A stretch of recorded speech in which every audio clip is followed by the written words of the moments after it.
Wat het jy gehoor oor die nuwe stad Jerusalem?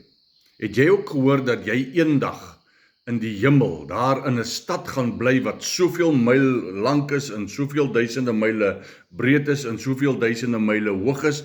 En het jy ook gehoor dat hierdie stad het goue strate waarop jy kan loop?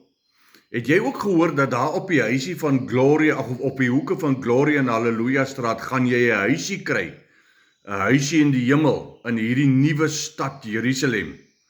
Ek gaan jou vandag 'n bietjie vrymaak van al die leuns wat ons vertel het. Dan gaan ons 'n bietjie in 'n paar sessies van kort reels, gaan ek vir jou wys wie is die nuwe stad Jerusalem, waar is die nuwe stad Jerusalem, en hoe pas dit in by my en by jou? Hoekom moet ons net eers wanneer ons doodgaan eendag?